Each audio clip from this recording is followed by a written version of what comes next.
Boa tarde a todos. Prazer encontrar essa casa cheia, né, de pessoas interessadas em estudar e aprender um pouco mais sobre essa glândula tão misteriosa e tão maravilhosa. Eu tenho 20 anos de docência no ensino superior, confesso que não me lembro a vez que eu fiquei tão ansioso, nervoso para uma determinada apresentação como hoje. Minha esposa está ali balançando a cabeça, Marcela, que foi minha aluna, também concordando. Eu fiquei muito ansioso, tentei preparar da melhor maneira possível esse material. Eu espero que eu consiga atender sobre as necessidades de cada um, que a gente possa voltar para casa hoje, entender um pouco mais dessa glândula, o motivo dela estar na obra do André Luiz, e o que a gente pode fazer para desenvolver não só a glândula, mas como todo o nosso corpo físico, para que a gente cresça espiritualmente. O convite do meu amigo Ronaldo não foi um convite, uma convocação, vocês viram, não tinha como negar. Então estamos aqui hoje, depois de alguns meses, rolando, Ronaldo? Estamos aqui. Pessoal, o título do nosso estudo de hoje é Desvelando a Pineal / Epífise sob a luz do Espiritismo. E a gente vai falar de um tema sensível, que é ciência e religião. Até pouco tempo eles não se misturavam muito, mas já há algum tempo nós estamos vendo dentro da ciência cada vez mais, aumentando cada vez mais o número de publicações científicas relacionando a espiritualidade, a fé, a religião, a cura, a tratamento, a possibilidades dentro da ciência. E essa doutrina maravilhosa, que a gente tem a possibilidade de viver, ela nos traz uma informação que me deixa tranquilo ao falar da ciência e religião. Então eu gostaria de começar com uma fala do Allan Kardec, que é o seguinte: caminhando de par com o progresso, o Espiritismo jamais será ultrapassado, porque se novas descobertas lhes demonstrassem estar em erro acerca de um ponto qualquer, ele se modificaria nesse ponto. Se uma verdade nova se revelar, ele aceitará. Então, se a gente tiver que ficar em dúvida entre o que a ciência diz e o que a religião diz, o nosso próprio Allan Kardec, ele disse que a gente deve seguir a ciência, e a religião vai se adaptar àquele conceito até que ele se transforme, porque ele pode ser uma verdade hoje, mas daqui a algum tempo ele não ser mais essa verdade. E a gente vai poder vivenciar e aprender muita coisa que aconteceu nesse sentido relacionado à glândula pineal. Então, a glândula pineal / epífise, eu vou tomar a liberdade de chamar sempre de glândula pineal, porque a epífise cerebral era um termo que hoje a gente praticamente não usa mais na ciência.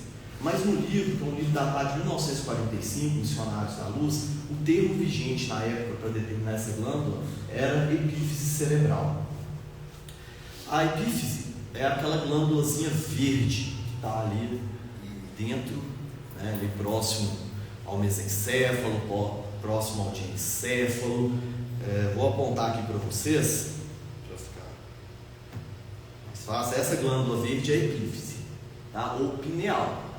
Pineal se refere a pinos, é uma forma de pinos, daquele pinozinho do pinheiro que a gente pendura na árvore de Natal. É uma glândula que ela tem o tamanho de um caroço de laranja, ela é pequenininha. Ela pesa 0,5 miligramas, para vocês terem ideia. E ela está localizada no centro da sua cabeça, bem protegidinha. Toda estrutura muito bem protegida, normalmente é porque ela tem uma responsabilidade muito grande no corpo humano. A gente vai ver que tem uma outra glândula aqui que eu vou mencionar também, que é a hipófise, que é conhecida como a glândula mestra. Ela guarda uma proporção, uma relação com a nossa epífise, com a nossa glândula pineal. Nessa outra imagem, com os olhos, nariz, para a gente ter uma noção, os hindus, eles representam a pineal com o terceiro olho. Então, se a gente traçar uma linha reta aqui, vai sair entre os dois olhos praticamente, onde eles colocam aquela pedrinha, eles chamam de terceiro olho. Nessa imagem, a gente tem uma vista anterior e uma vista lateral. No cruzamento dessas linhas está a sua epífise, a sua glândula pineal. Ela é muito pequenininha, como eu disse para vocês, o tamanho de um caroço de laranja. Muitas vezes ela aparece em um simples raio-x. Isso não é um raio-x, tá? Isso é uma ressonância magnética, mas às vezes ela aparece em raio-x do adulto, porque ela tende, com o passar dos anos, a se calcificar. Na realidade, ela não vou dizer que seja uma calcificação, sim uma biomineralização que ela sofre com o passar dos anos. Aí calcificação e biomineralização é um pouco diferente. Calcificação está realmente mostrando que aquele órgão está perdendo suas funções, ele está morrendo. A biomineralização é essencial para que o tecido, por exemplo, o tecido ósseo, continue funcionando, continue tendo sua resistência, a sua flexibilidade, a sua força. Então é importante a biomineralização. E o processo que ela sofre, apesar de grande parte da literatura estabelecido como calcificação, ela não está se tornando um órgão morto, tá? Ela está se tornando um órgão diferente com o passar do tempo. Então aqui nessas ressonâncias a gente está vendo aqui uma vista superior, a vista lateral, a vista anterior, e ela é pequenininha mesmo, tá, gente? Ela tem uma relação com o terceiro ventrículo, ela está banhada pelo líquor, que é o líquido céfalo-taquidiano. Ela é uma glândula endócrina. O que é uma glândula endócrina? Uma glândula endócrina é uma glândula que secreta hormônio dentro da corrente sanguínea, diretamente na corrente sanguínea. Então, para outros exemplos de glândula, para clarear para todo mundo que não é da área, tireoide é uma glândula endócrina, suprarrenal é uma glândula endócrina, o timo, a hipófise.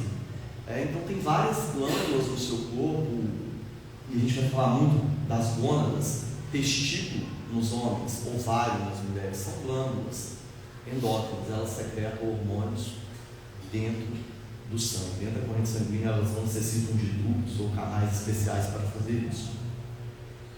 Ela está presente em todos os vertebrados, ela deve ser importante, Ela está localizada entre os dois hemisférios cerebrais. Olha aqui nessa imagem, se a gente corta o cérebro, ela está aqui. E olha que dado interessante, pessoal. Ela é a única estrutura que você tem dentro da sua cabeça e ela é ímpar. Todas as outras são pares. Ela está exatamente no centro. Não tem nenhuma outra estrutura dentro da sua calopa craniana que seja ímpar.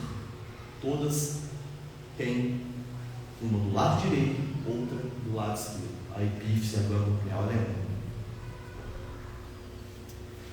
Há algum tempo atrás, acreditava-se que a glândula pineal fosse um fotorreceptor que vai se atrofiando com o tempo, porque ela existe uma relação entre seus olhos, o quiasma óptico e a glândula pineal. Ela capta luz. Então, na infância, ela teria funções atribuídas a essa captação da luz, ao ciclo sono-vigília. E com o passar do tempo ela iria se atrofiando e perdendo a sua função no adulto. Era o que se achava, era o que se sabia sobre essa glândula. Então, como eu disse aqui, ela era maior na infância, ia reduzindo depois da puberdade, em volta dos 14 anos é que ela atinge o seu máximo crescimento, sua maior atividade no que diz respeito ao controle da atividade sexual. Depois, da puberdade, ela vai atrofiando, ela vai mudando, ela vai sofrendo biomineralização e ela passa a servir de outras maneiras ao seu corpo. A cor dessa glândula, ela é cinza avermelhada, ela tem de 5 a 8 milímetros, tamanhozinho de uma sementinha de laranja, e ela pesa de 0,5 miligramas até 150 miligramas, dependendo do estágio de evolução, dependendo do tamanho dessa glândula. Ela é pequena e única. Anatomicamente, ela pertence ao epitálamo. O epitálamo é uma das partes do diencéfalo. O diencéfalo tem estruturas importantes, né? Como ali, o tálamo, o subtálamo, o hipotálamo e o epitálamo. Ela está no epitálamo, que é a parte caudal ali do diencéfalo. Está entre os dois corpos talânicos, e apresenta calcificações. Que é uma coisa importante, já você fazer um adendo. A calcificação dela, claro, tem cálcio também lá dentro, cristais de cálcio, mas a maioria é hidroxiapatita. É o mesmo mineral presente no osso humano, no seu dente, da força. Mas também já foi identificado a presença de silício dentro da glândula pineal. E aí, por que eu estou chamando a atenção para o silício? Os chips de computador são feitos de silício. Então, daqui a pouco nós vamos começar a entender que ela tem uma função de percepção de ondas eletromagnéticas, de captação, de transmissão. A gente fala muito aqui no estudo, né? Tudo é energia, tudo é transmissão, tudo é vibração. Existem diferentes frequências vibracionais, a gente pode captar aquilo que vai nos fazer bem ou aquilo que vai nos fazer mal. Infelizmente, muitas vezes a gente capta aquilo que não nos faz bem, né? E deixa passar aquilo que nos faz tão bem. Para a gente aprofundar um pouquinho ainda mais aqui na glândula pineal, a gente está vendo um corte histológico em HE, né? Mostrando assim, ela tem um tecido conjuntivo, ela é muito vascularizada, porque toda glândula endócrina tem que ser muito vascularizada. Afinal, ela secreta o seu produto dentro da própria corrente sanguínea. Então, nós temos alguns cistos aqui, os pinealócitos, que são as glândulas, as células da glândula pineal, são as células que vão produzir a melatonina, a gente vai explicar daqui a pouco. Já nessa segunda imagem, que também é uma microscopia óptica, a gente já consegue visualizar tudo isso em preto, que são cristais, são calcificações dentro da glândula pineal. E nós temos um grandíssimo pesquisador espírita, professor Sérgio Felipe, que dedicou grande parte da sua carreira ao estudo da glândula pineal. Então, tive a liberdade de buscar a dissertação de mestrado dele, e dentro da dissertação de mestrado dele, ele fez uma das técnicas de microscopia que eu mais gosto, que é a microscopia eletrônica de varredura, para mostrar como que é, em 3 dimensões, a glândula pineal. Dá uma olhadinha. Essa primeira aqui,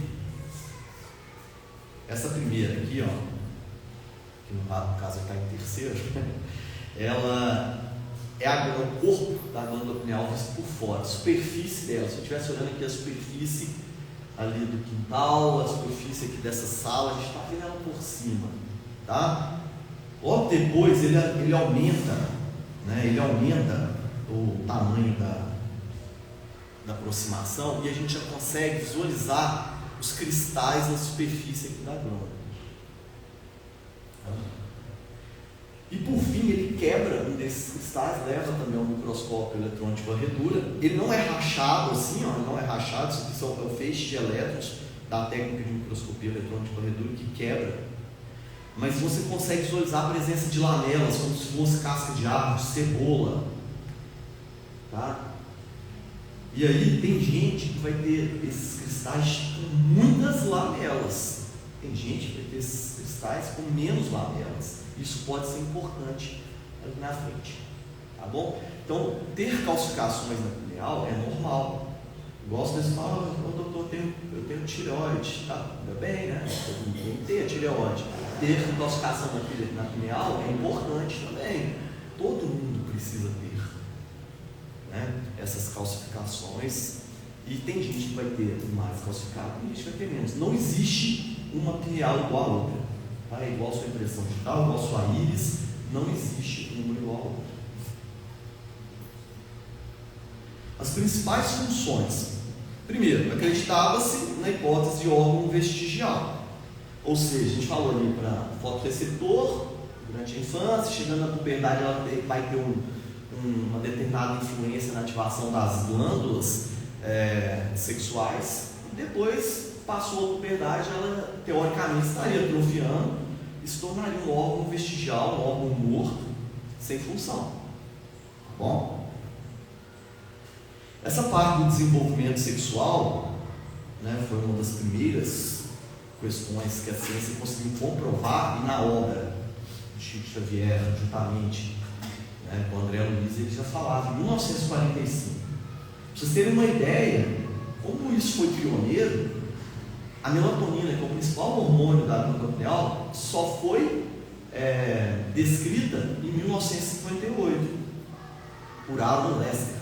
Então, 13 anos pelo menos de diferença. Chico Xavier estava falando de glândula pineal enquanto a ciência nem estava falando ainda.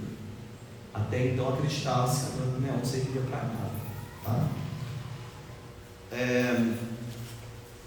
Hoje já se sabe, por exemplo, nós não hibernamos, né? Apesar de ter vontade às vezes, mas a gente não hiberna, mas os animais que hibernam, a glândula pineal participa muito disso, porque a melatonina é conhecida como hormônio do sono.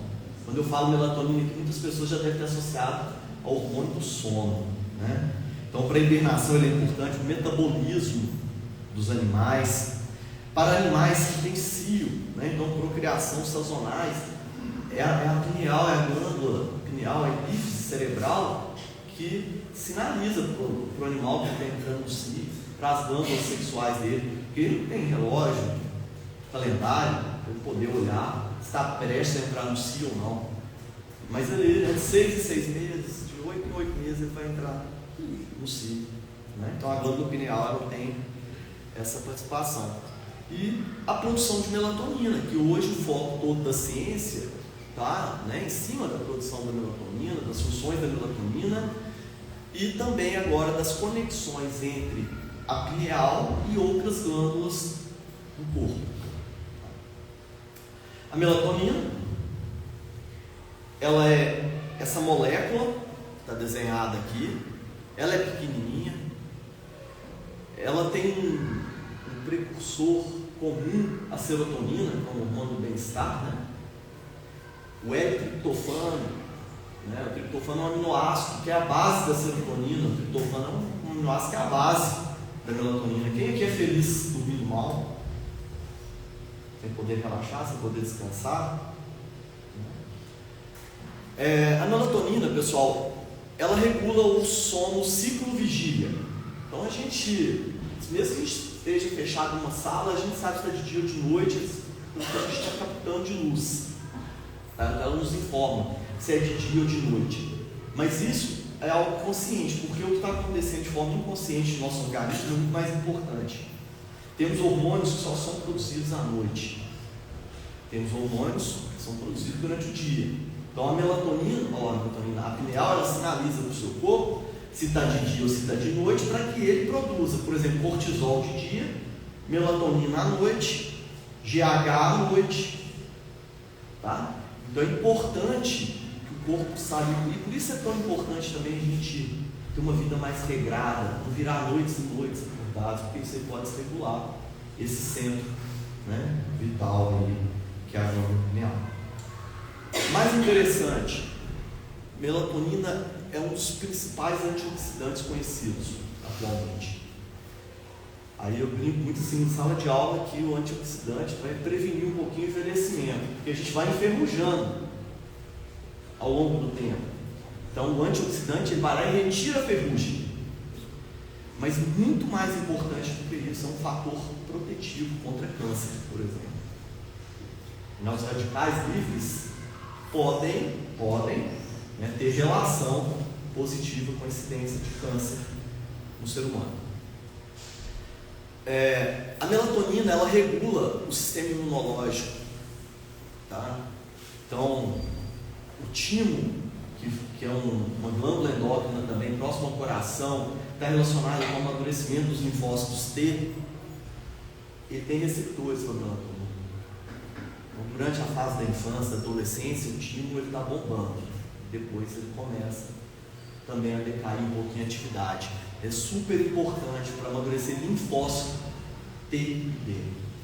São células do sistema imune específico que combatem infecções virais, por exemplo. São as células que respondem às vacinas que vocês tomam. Bom? Então ela está participando da regulação hormonal. Hoje já se sabe, né, que a glândula pineal ela influencia diretamente sobre a hipófise. E a hipófise era a glândula mestra, mas está parecendo agora que a pineal é a mestra da glândula mestra. Ou seja, ela tem um papel ainda acima da hipófise. Então, super importante.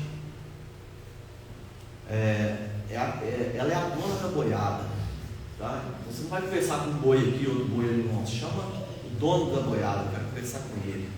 Então, esse dono da boiada é a epífise, é a glândula pineal. Agora, quem quer conversar?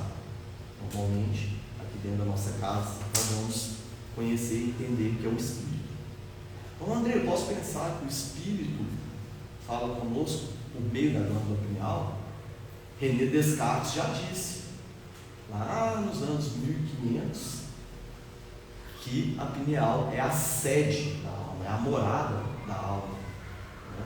Então, muito interessante. A gente vai entrar ainda nessa parte um pouquinho mais espiritual já já. Então, a gente hoje observa também muito estudo tentando relacionar a glândula pineal com a saúde mental. Cada dia que passa nós somos mais doentes. Todo mundo estressado, cansado, tomando remédio para depressão, para ansiedade, para dormir, para acordar, para dar energia. Então nós somos muito desregulados todo mundo. Doenças como esquizofrenia, bipolaridade, toque, todas essas doenças psicoemocionais, psiquiátricas, têm relação um pouquinho com a glândula pineal e com a melatonina. Bom, pessoal? Para a gente fechar a primeira parte, eu separei essa apresentação em 3 momentos diferentes, pessoal. O primeiro era para a gente conhecer a anatomia, a histologia, as funções, a localização dessa glândula pineal. A segunda era para a gente tentar conhecer um pouquinho o que o André Luiz e o Chico Xavier contaram sobre essa glândula. E a terceira, eu vou apresentar para vocês um artigo científico publicado em uma grande revista.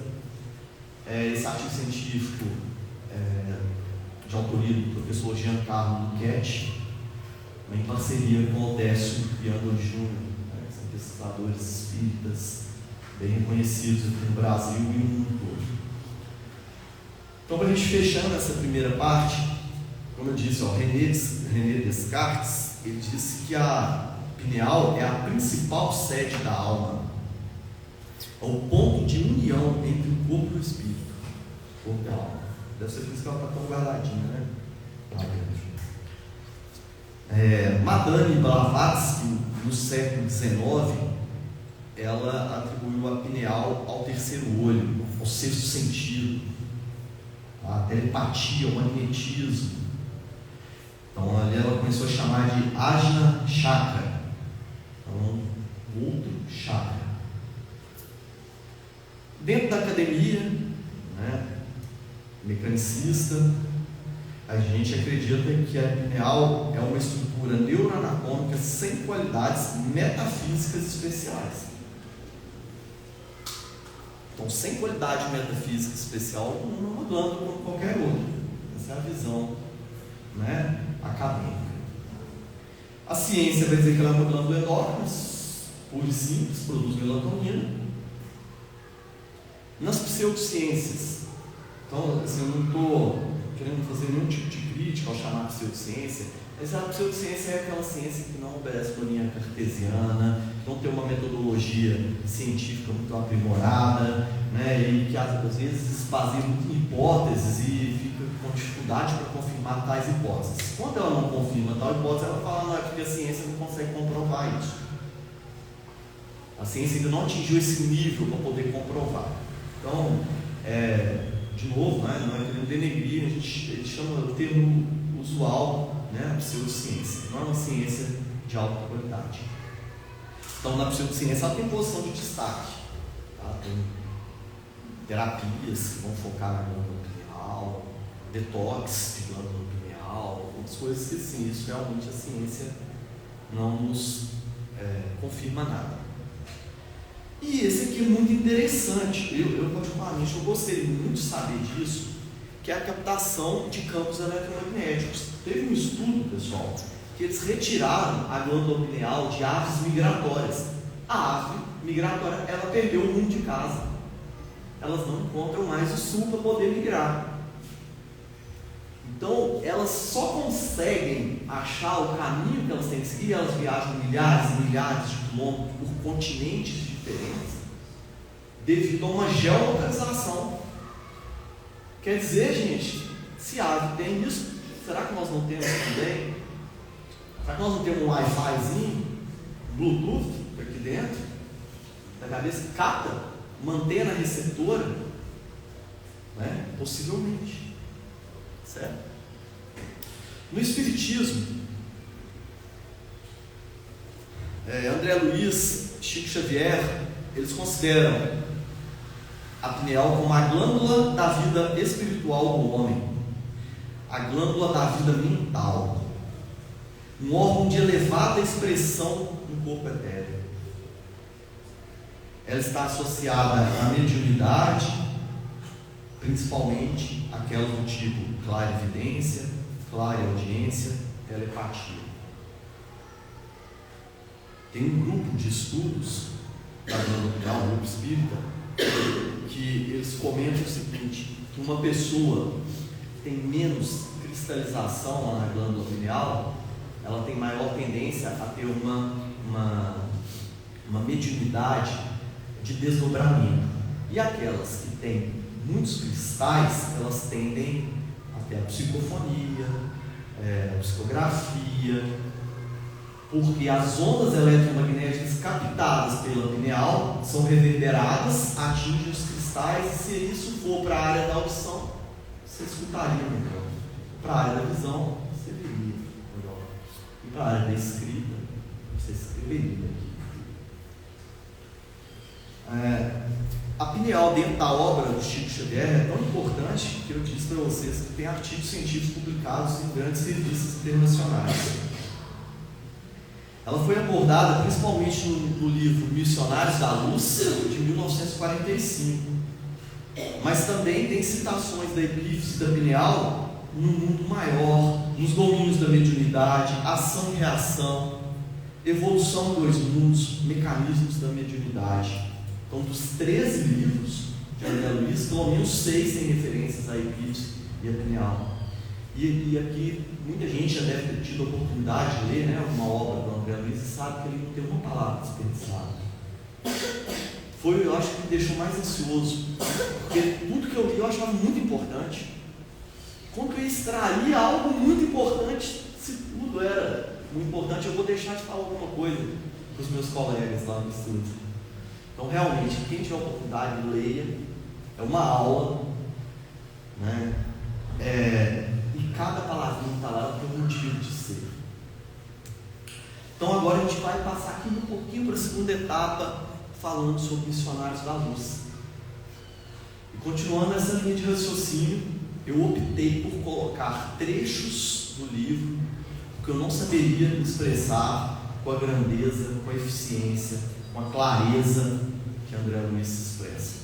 Eu tenho certeza que se nós lermos juntos, nós vamos captar muito mais da mensagem do que se eu tentasse transmitir isso para vocês.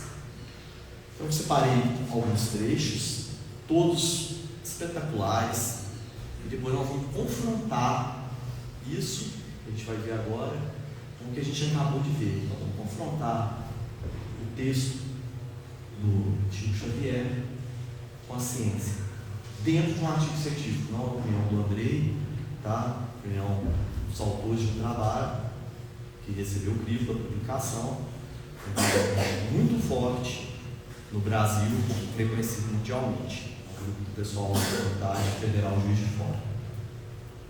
Então esse é o livro, né? Missionários da Luz, publicado em 1945, lá no artigo fala, né? Foi escrito por Chico Xavier, e possivelmente, de ditado, ou provavelmente ditado por André Luiz, porque um artigo científico tem que se pesar as palavras.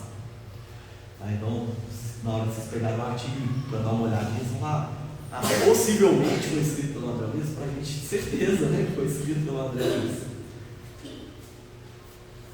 Então vamos lá, para a gente começar esse capítulo. É o capítulo 2, tá, do Dicionário da Luz.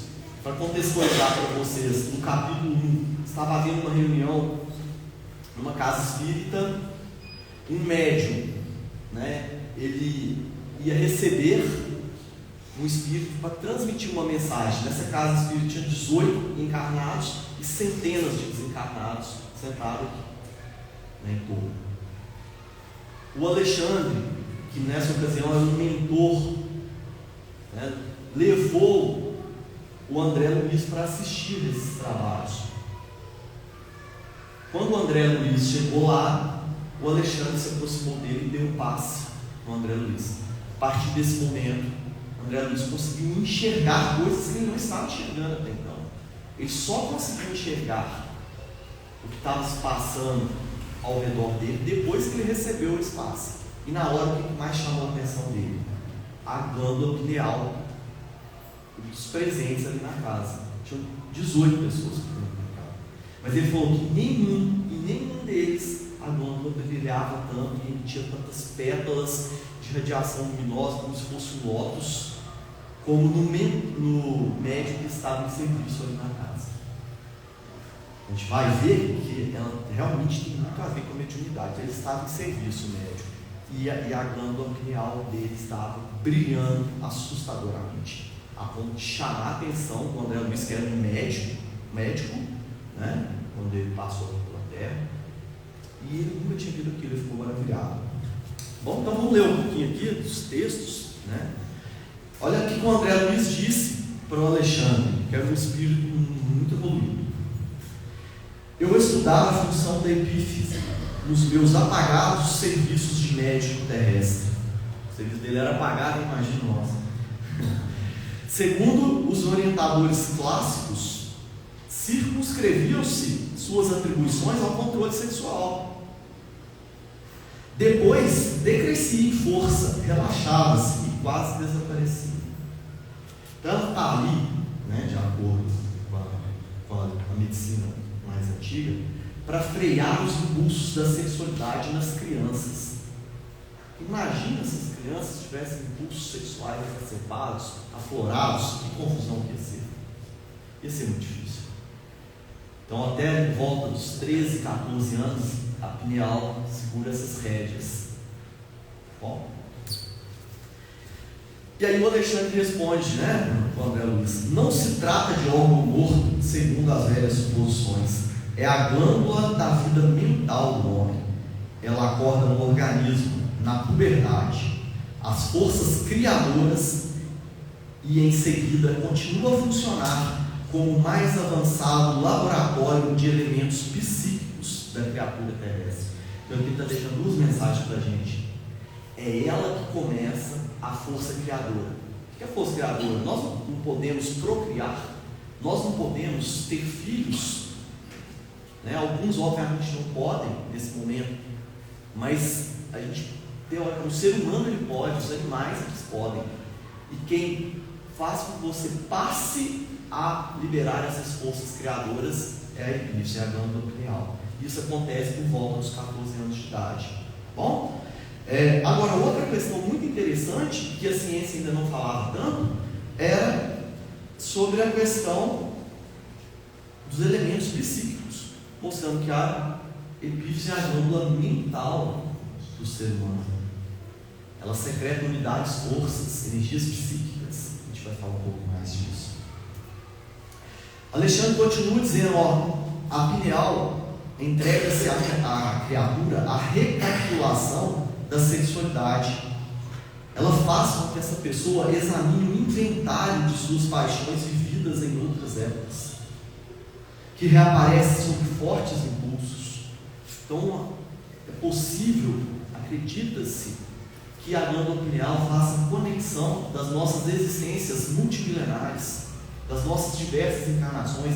Então, muitas tendências que nós temos aqui hoje podem ser explicadas por coisas que nós já vivemos no passado. E a glândula pineal ela consegue enlaçar tudo isso aí.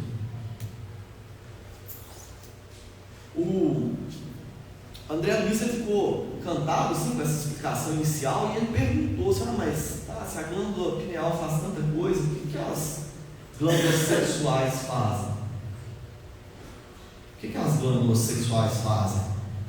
Aí o Alexandre fala: elas são muito mecânicas, elas produzem espermatozoide, elas produzem o óvulo, elas secretam os seus hormônios, no caso a testosterona, estrógeno, progesterona, faz tudo isso, mas elas são muito mecânicas. Ele fala assim: as glândulas genitais segregam hormônios do sexo, mas a glândula pineal, se me posso exprimir assim, segrega hormônios psíquicos ou unidades forças que vão atuar de maneira positiva nas energias geradoras. Os cromossomos da bolsa seminal não escapam à influenciação absoluta e determinada. Então os cromossomos, eles armazenam o seu DNA, todas as suas características estão escritas nos cromossomos. E hoje a ciência mostra que no líquido seminal tem melatonina. Essa é a ideia.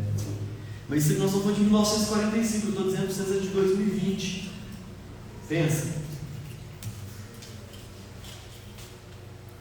Alexandre novamente chama a atenção do André Luiz dizendo: analisemos a epífise como a glândula da vida espiritual do homem. Peço desculpa pelo texto grande, mas precisa ler. A glândula pineal conserva ascendência em todo o sistema endócrino. Todo o sistema endócrino, todas as glândulas.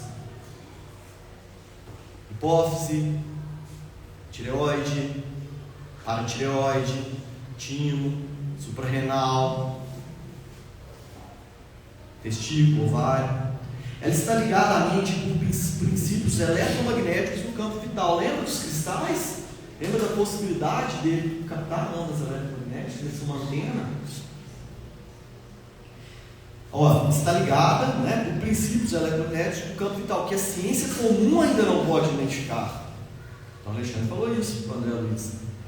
Comanda as forças subconscientes sob a determinação direta da vontade. Então tudo que a gente tem vontade, o que é consciente e o inconsciente, eles estão em estrita comunicação. Então o que a gente pensa, o que a gente acredita. Einstein mesmo diz isso: você pensa que você está certo, você está certo; você pensa que está errado, você está errado. Então cuidado com as vontades que vocês têm. As redes nervosas, então os neurônios, constituem os fios telegráficos para a ordem imediata a todos os departamentos celulares do corpo.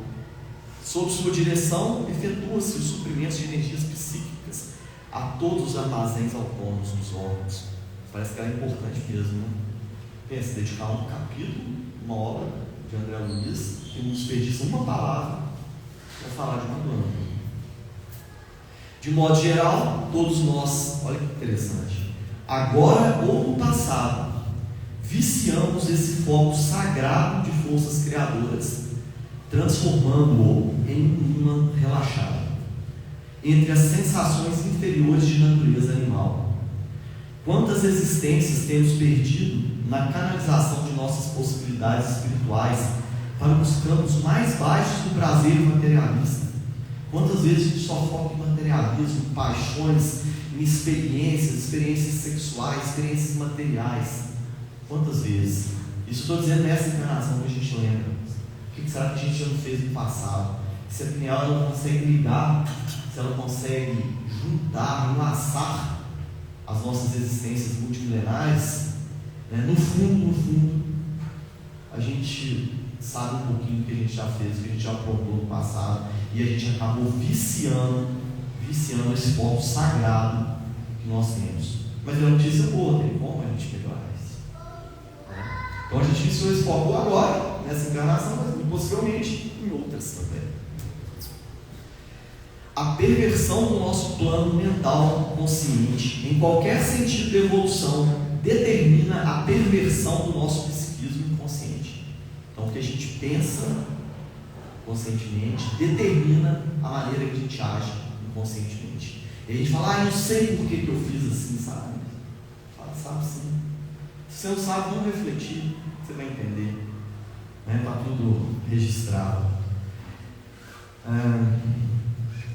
Então, na esfera de operações automáticas, a vontade desequilibrada desregula o foco de nossas possibilidades criadoras. Então, olha, essa vontade desequilibrada pode desregular os focos de nossas possibilidades criadoras. Então, nós podemos criar novas vidas.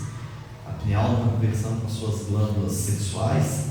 Então, de alguma maneira, a vida muito desregrada pode comprometer as forças criadoras.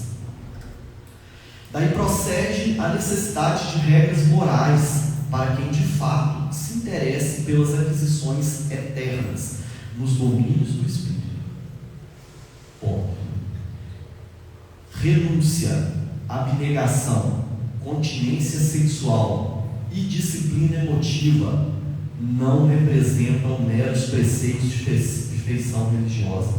Trata-se de ciência. Gente, isso está em 1945, conceito de inteligência emocional, que está tão em pauta hoje em dia. Em 1945, ninguém falava de inteligência emocional, não, era QI, coeficiente de inteligência. Tinha que coeficiente emocional, não. E olha que interessante. E aí, André Luiz fala, André, no caso era o Alexandre, renúncia, abnegação, continência sexual e disciplina emotiva não representam meros preceitos de feição religiosa. Trata-se de ciência, não coloquei no estado espiritual. Tá? Centros vitais desequilibrados, que a gente pode desequilibrar com as nossas vontades, com os nossos abusos, com sexualidade aflorada, entre outras coisas, obrigarão a alma à permanência nas situações de desequilíbrio. E o Alexandre explica para o André Luiz que quando acontece isso é muito difícil reverter. E quando ele diz que é muito difícil, é porque é muito difícil mesmo. Bom. Segregando força, a epífise pode ser comparada a uma poderosa usina que deve ser aproveitada e controlada no serviço de iluminação, refinamento e benefício da personalidade, e não relaxada em gasto excessivo do suprimento psíquico nas emoções de baixa classe. Então, ela é uma usina que gera energia para você. Como você vai gastar essa energia? Cada um gasta de uma maneira. A gente pode gastar em coisas positivas, em coisas negativas. Mas a gente precisa gastar, porque o acúmulo dessas energias no seu corpo pode ser muito maléfico também. Quem aqui já ouviu falar que nós vamos ter válvulas de escape? Você faz isso o dia inteiro, a rotina é pesada. Não, mas qual que é a sua válvula de escape? Minha válvula de escape é ir para a academia. Minha válvula de escape é ir lá para o centro. Todo mundo precisa de válvulas de escape, né? Então olha aqui o Alexandre disse para o André Luiz: os materialistas da razão pura, senhores de vastos patrimônios intelectuais, perceberam de longe semelhantes realidades, e no sentido de preservar a juventude, a plástica, a eugenia, fomentaram a prática do esporte em todas as suas modalidades, contra os perigos possíveis na excessiva acumulação de forças nervosas.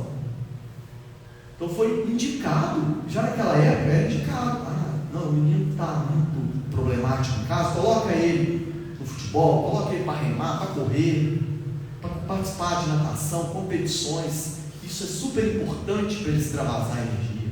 É verdade, é importante mesmo, porém a medida é incompleta, porque além de trabalhar a parte física do corpo e gastar essa energia, essa unidade de força que está sendo produzida pela nossa usina chamada pineal, nós precisamos praticar um outro tipo de esporte que Jesus nos ensinou, que é a virtude. Tá bom? Então são muitos raros ainda na Terra os que reconhecem a necessidade de preservação das energias psíquicas para engrandecimento do espírito eterno. O homem vive esquecido que Jesus ensinou a virtude como esporte da alma, e nem sempre se recorda de que, no problema do aprimoramento interior, não se trata de retificar a sombra da substância, e sim a substância em si mesmo. Então, o que ele quer dizer com isso? Que a gente precisa tratar a causa e não o efeito. E a causa está dentro da gente. O problema é que é muito mais fácil a gente arrumar umas muletas, né? Como dizer, quem quer faz, quem não quer inventa desculpa. E nós damos muitas desculpas ainda. Quem sabe, né? No dia que a gente for evoluindo, a gente melhora. Então a gente precisa cortar o mal pela raiz. Tá certo? E aí, Alexandre, já estou pegando um pouco essa parte, tá, pessoal? Ele diz: a sangria estimula a produção de células vitais na medula óssea. A poda oferece beleza, novidade e abundância nas árvores. O homem que pratica verdadeiramente o bem vive no seio de vibrações construtivas e santificantes, de gratidão, da felicidade, da alegria. Não é teoria da esperança, é princípio científico. Então a gente precisa renunciar, abdicar, aceitar. A gente veio aqui para ser tratado como um ursinho peludinho, fofinho. A gente vai passar por dificuldades. Todo mundo passa. Mas a poda não transforma a árvore. Será que quando ela está sendo podada não deve doer um cadinho? Deve doer, né? A sangria estimula a produção de novas células sanguíneas na medula óssea. Então é o burilamento, é o esforço, a renúncia é super importante. A renúncia é tão importante, é o livro, né? do Emmanuel, o 5º livro, né? Aquela coleção, Renúncia, ele mostra, né? Como Alcino renunciar a tudo, e como ela já era um espírito muitíssimo evoluído, quando ela resolveu voltar aqui para ajudar alguém, ela já veio renunciando, passou por uma existência muito pesada, muito difícil de renúncia. Mas quando ela desencarnou, ela foi de encontro a quem? Né? Então, assim, a gente precisa renunciar, a gente tem o direito de fazer, mas a gente não faz. Isso é renunciar. A gente tem o direito de responder, mas a gente deixa quieto. Vou rezar para ele em vez de respondê-lo. A gente precisa um pouco afiar essa lâmina nossa. A gente é muito mais parecido com um animal que revida inconscientemente do que um ser que pensa, um ser que reflete. E nós todos aqui, né, que estamos aqui na casa espírita, a gente lê muita coisa, a gente ouve muita coisa, é tudo muito bonito, mas às vezes é difícil demais aplicar isso na nossa vida, né? Então é uma reflexão interessante que esse livro traz. Então o homem, ele está sempre disposto a viciar os centros sagrados de sua personalidade, sempre inclinado a contrair novos débitos, mas dificilmente decidido a retificar ou apagar. Será que a gente teve algum débito nessa encarnação? A gente tem algum débito? Já comprou alguma coisa? Acho que já, né? Pensa nas outras. Olha, realmente isso foram multimilenários, assim, quantos débitos nós temos? Que dia que nós vamos começar a pagar? A gente está aqui, não é só para receber, não. Não é só para ganhar, não. A gente está aqui para doar, para dar, para oferecer. E aí, a última parte aqui, né, dessa segunda etapa, o André Luiz começa a perguntar para o Alexandre, deixa ele terminar. Quando o André Luiz para, não continua, essa pergunta só não faz sentido. Ele ia perguntar se não seria melhor acabar com as experiências do sexo, encerrar de vez a possibilidade de reencarnação. Ele ia perguntar para o Alexandre não pode parar, porque ele fala assim: não seria melhor encerrar as experiências do sexo e evitar as possibilidades do renascimento carnal? Não, ninguém deve agir contra a lei. O uso respeitável dos patrimônios da vida, a união enobrecedora, a aproximação digna constitui um programa de elevação.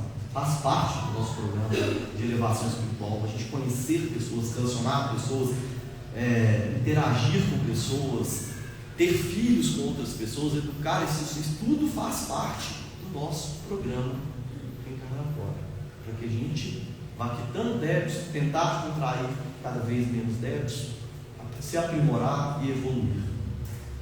Então esses são alguns trechos do segundo capítulo do livro Missionários da Luz. Interessantíssimo. Quando eu vi isso aqui, eu gostei demais. Olha, gente, artigo publicado em inglês, numa revista chamada Neuroendocrinology Letters, tá? Em 2013, pelo Giancarlo Luchetti, Alessandra Luchetti, Décio Leandro Júnior, Jorge Darder e Juliane Gonçalves. Tem aqui, a maioria deles é da Universidade Federal de Juiz de Fora, né? Mas tem também alguém aqui que é da USP, o número 4, a Alessandra. A Alessandra e a Juliane são da USP. Bom? Então aqui, gente, isso não é invenção, tá? Tá tudo aqui mostrado para você, tem o telefone, né? Se quiser ligar para ele, se isso é verdade, né? E-mail está aqui também, para quem prefere. Então é um artigo publicado aqui em 15 de janeiro de 2014. Ele foi aceito em 3 de dezembro de 2013. O artigo é muito interessante, tem ele em português. Não lê inglês, não tem problema, não. Tem ele em português, é gratuito, você pode baixar e ler, tá? Uma das coisas que ele mostra é que na obra do André Luiz, quantas vezes a palavra pineal ou epífise foi mencionada. Então aqui no Missionários da Luz é full report, 16. No mundo maior 3, evolução em 2 mundos 2, ação e reação 1, os domínios da mediunidade 1, mecanismo da mediunidade 1. A gente está estudando, né, os domínios da mediunidade. E lá tem. Dentro dessa obra do André Luiz, os 6 livros, ele aborda a glândula pineal em 1, 2, 3, 4, 5, 6, 7, 8 contextos diferentes. O primeiro contexto é a conexão espiritual, é a conexão do espírito com o corpo. O segundo é a saúde mental, energias psíquicas, vontade, né, consciência, inconsciência, atividades automáticas. Função reprodutiva, 4 passagens, é o que a ciência mais aborda, né? 4 passagens aqui. Função endócrina, 4 passagens. Teoria de que o órgão não possui função, né? Ele é um órgão morto, não serve para nada, 2 passagens. Como atividade física, relacionando a pineal à atividade física. Então a gente tem que fazer atividade física, dar uma corridinha, pedalar. Hoje a ciência tem mostrado para a gente que para dores crônicas, o tratamento mais eficiente é a atividade física. Você fala, mas qual atividade física? Que é o que te traz mais prazer. Te traz mais serotonina também, além de outros benefícios, claro, decorrentes da relação do esporte. Mas será que essa melhora, esse tratamento, que hoje a atividade física é remédio, todo mundo deveria fazer, quem não está fazendo, vamos agarrar, gente. Tem que fazer atividade física, é um remédio para a gente, é um remédio para o corpo. E o remédio para o espírito? Renúncia, abnegação, amor, caridade, né? Então, descrição do hormônio secretado pela glândula, né? O hormônio é a melatonina. Luz emitida pela glândula pineal. Isso aqui não pode ser confirmado, mas é o que o André Luiz também não conseguia ver. Deixar isso claro, ele também não consegue ver. No nível de evolução espiritual, era impossível para ele enxergar a glândula pineal e as energias que estavam sendo transmitidas a partir da glândula pineal. Foi necessário que o mentor dele, Alexandre, desse um passe magnético ali para ele, naquele momento, para ele começar a enxergar. Foi como isso que a gente optou por desvelando a pineal. Foi como se tirasse um véu sobre os olhos do André Luiz e ele pôde ver. Bom, então, a ciência nunca comprovou isso. Pode ser que um dia venha comprovar? Pode ser que não. Se tiver que optar por um ou por outro, opta pela ciência. Allan Kardec não disse lá, o primeiro slide que eu mostrei para vocês, mas pode ser que daqui um dia a ciência mude. Tá? Então, a visão do Espiritismo na década de 1940, o Espiritismo, por meio de obras atribuídas ao espírito André Luiz, descrevia a glândula pineal como a glândula da vida mental, controladora do mundo emotivo e laboratório de elementos psíquicos da criatura terrestre. Acreditava-se que a glândula pineal segregava hormônios psíquicos ou unidades de força, que atuavam de maneira positiva nas energias criadoras ou geradoras. Por fim, havia uma forte relação entre a glândula pineal e a saúde mental, com destaque para o controle dos fenômenos nervosos da emotividade. Gente, é o que eu disse para vocês, em 1940 é isso. Tá? O Dicionário da Luz foi em 1945. Mas lá em 1940, o Espiritismo já fala de glândula pineal, gente. Muito interessante, porque muitas coisas que na década de 40 a ciência não comprovava, passou-se a comprovar. Só a gente relembrar, a epífise era um órgão relacionado à fotorrecepção. A epífise depois era um órgão que controlava o início da puberdade. Mas aí de repente foram adicionando ações do sistema endócrino, ações mentais, tá? E isso foi sendo comprovado pela ciência. Isso que eu acho bacana, tá? A evidência científica atual agora, o que se sabe? Estudos recentes, lembrando que o atual é 2013, foi quando o artigo foi aceito. Não é 2024, não, porque em 2024 agora tem mais milhares de artigos científicos sobre a glândula pineal, sobre a melatonina principalmente, até para tratamento de doenças oncológicas. Tá? Então, estudos recentes daquela época, tá? Tem investigado a melatonina, o hormônio secretado pela glândula pineal, e sua relação com distúrbios do sono, doenças psiquiátricas como bipolaridade, depressão e esquizofrenia. A melatonina desempenha um papel crucial na regulação do ciclo sono-vigília e está envolvida em diversos processos fisiológicos, como o controle do ritmo circadiano e a regulação do sistema endócrino. É muito importante. Gente, é muito importante, ele não funciona sem sistema endócrino, sem ritmo circadiano. A ciência moderna tem se dedicado a compreender melhor a estrutura e as funções da glândula pineal, considerando-a um importante transdutor neuroendócrino. A ciência considera ela um importante transdutor neuroendócrino. Então, é o sistema nervoso, as emoções, as glândulas. Um exemplo clássico aqui da literatura, principalmente, tem muita mulher aqui. Tem uma mulher aqui que na época mais estressada, mais nervosa, passando por problemas, o cabelo caiu um pouco. Não acontece? A gente sabe que isso é produção de cortisol exagerado. Cortisol é um hormônio para ser produzido de dia. Ele tem que baixar bastante à noite para que a melatonina seja produzida. Se tiver tudo desregulado, esse ritmo neuroendócrino, você não produz melatonina direito, picos excessivos de cortisol, e o cortisol ele é um imunossupressor violentíssimo. Imunossupressor violentíssimo. E abaixo você vai adoecer com mais facilidade. Seu cabelo vai cair.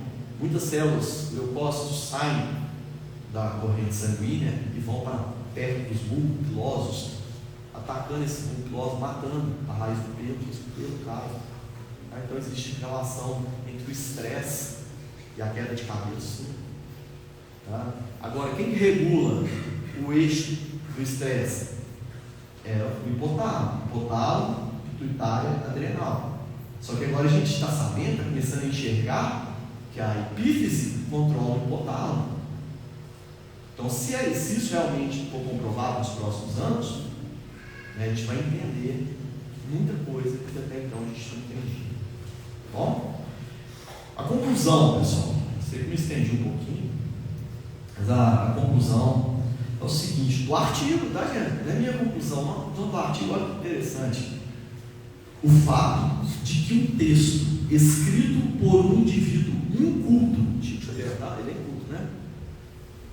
Está escrito no artigo, inculto, sem treinamento acadêmico ou envolvimento no campo da saúde, que residiu em uma parte subdesenvolvida do Brasil durante um período em que o acesso a artigos científicos era limitado.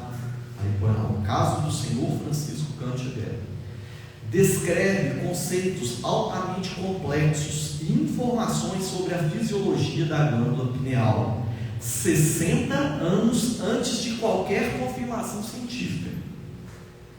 Levanta questões profundas sobre as verdadeiras fontes dessa informação. Aí o finalzinho do artigo é o seguinte: de onde vieram essas informações? Então o artigo tem são 3 hipóteses. A primeira, Chico Xavier, no tempo livre dele, ou seja, qual que era o tempo livre? Do Chico Xavier. Só que ele estava em desdobramento, dormindo, provavelmente, né? Bem assim, né? Pois é, então ele não tinha tempo livre, mas uma das hipóteses era que no tempo livre dele ele ia para bibliotecas, se debruçava sobre artigos científicos relacionados ao tema e estudava aquilo dia e noite, a ponto de desenvolver suas próprias hipóteses e colocar isso no livro, que depois a ciência veio e comprovou algumas coisas. Outra hipótese é que ele não estudou nada, mas ele tinha uma imaginação muito fértil. E ele teve várias ideias interessantes sobre a glândula pineal, sobre a melatonina, foi colocando aquilo num livro e de repente a ciência veio depois e comprovou. E a terceira hipótese, que eu acho que vocês mais vão gostar, é que realmente ele mantinha comunicação com os espíritos, e que isso foi passado para ele através de espíritos escritos no artigo científico. É muito legal, né?